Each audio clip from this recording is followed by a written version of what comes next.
Okay, welcome to Miss Parker's screencast for dot point 7 Ecumenism. I'm going to take you through the dot point, break down some key terms, go through content, so don't forget to like, subscribe and comment in the link below. Only joking, there's no link. So let's get straight into it.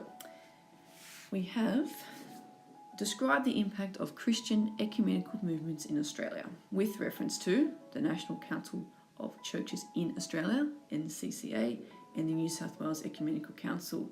So we need to define a syllabus term, which is a describe. Now remember, the most you're going to be asked is a 5 marker. Okay, so we're not going to be waffling on so much. It's just enough for 5 marks, okay, and possibly a stimulus. So provide characteristics and features of the Christian ecumenical movement. So what are these initiatives, okay?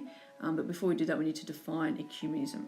So it is a doctrine, so a teaching that is promoting cooperation, unity, better understanding amongst different Christian denominations. So it's only Christianity here, no other religious tradition. So Catholics and Anglicans working together, the Uniting Church working with the Greek Orthodox, all Christian, only Christian, ecumenism, Christian.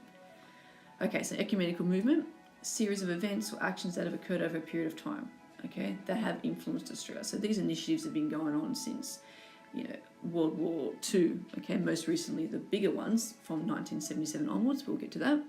Impact, so what are the resulting effects, what are the influence been of these ecumenical movements, okay.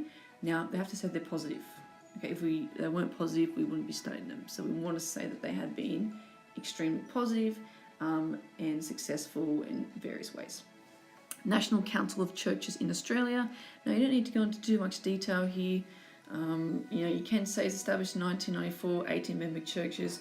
I put the top 3 ones because Catholic are in this one, but they're not in the New South Wales Ecumenical Council. Okay, so Catholic, Anglican, Greek Orthodox, and Uniting Church are in that. The New South Wales one, just on state-based initiatives, so it's not national, it's not global, national, sorry, just in Australia. Established a little later, member churches again, Anglican, Greek Orthodox, and Uniting, they're not Catholic.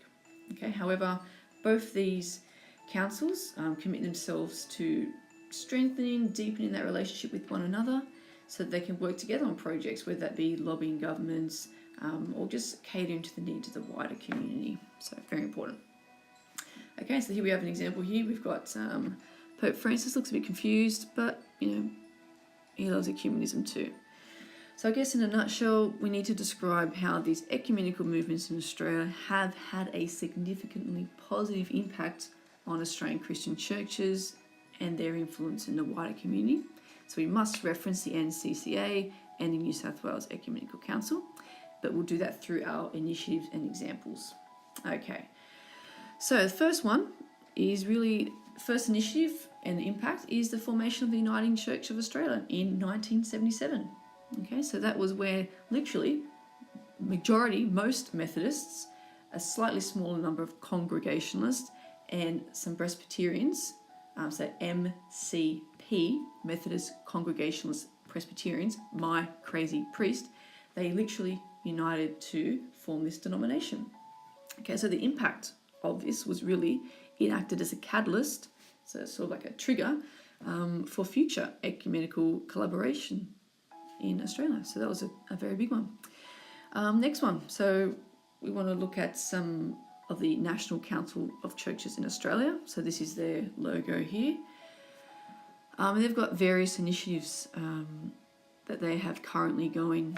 So one of which is Act for Peace. Okay, so they have the Christmas Bowl Appeal, where they raise money, okay, for various issues that are going on in the world. Okay, so we've got the Ration Challenge, helping refugees in Syria. Okay, so they aid communities all across the world, protecting, saving lives when really disaster hits. Okay, so we've got there the Christmas Bowl Appeal, love thy neighbour. Okay, Ration Challenge, as mentioned. Okay, they also have the annual week of prayer, okay, for Christian unity, and that's held during May. Okay, and as the name suggests, various prayer services are held. They invite different Christian denominations to prayer for Christian unity. Now, the impact of that really is that it's about deepening that relationship with those member churches, and they can strengthen the cause for Christian unity, especially in troubling times where natural disasters and not so natural disasters hit. But they pray and pray for growth together, and they strengthen their prayer life. Okay, now we have the New South Wales Ecumenical Council, which, like I said before, is on a state base. But they've just ripped off their logo and shoved it inside New South Wales. But hey, that's their logo. Now this is a real recent one. This was just last year, I think 2 years ago now, 2017, where it's a domestic violence information program.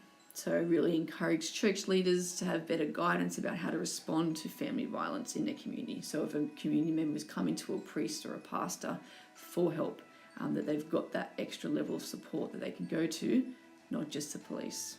Okay, so lots of denominations and member churches are united in addressing the issues that face the community and being a voice, so that they can be the voice to those victims, and they can advocate and lobby governments for the rights and safety of their members of the church, so they can invoke laws to be changed or to be actually created. So there's a very big impact for that one.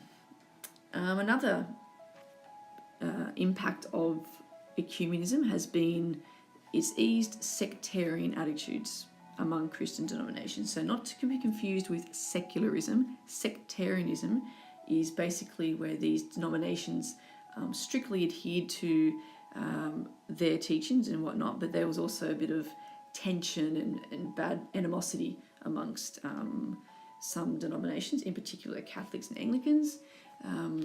You weren't able to hold a job if you're Catholic and vice versa, but that has really eased with these initiatives that have taken place in Australia. So we've really gone back together. It's still evident, but it's significantly brought Catholics and Protestants close together, especially the World Day of Prayer and other services that promote unity. Okay, so really now it's time to look at a practice response. Now we'll do one of these in class, but if you really want to get a head start on that, we can look at the 2011 HSC. Okay, that's the last time that the ecumenical movement or .7/.8 were addressed. Okay, and there was no stimulus. So you can see that 2011, next column is what .point was assessed. Stimulus, I'll put across there was no stimulus, and the question was, explain the role of the ecumenical movement and or interfaith dialogue. Now when it says and or, you don't have to do both. It's 5 marks. You choose one which you're most confident with.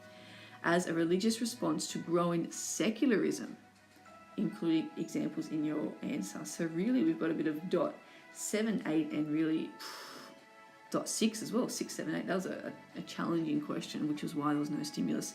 But remember, only 5 marks. So you're looking at maybe explaining what it is, and then you've got some initiatives, one from each perhaps, and then saying how it addressed secularism. Okay, so I'll leave it there, and up to you if you want to look at that one or just wait till we do one in class. So thank you for your time. Like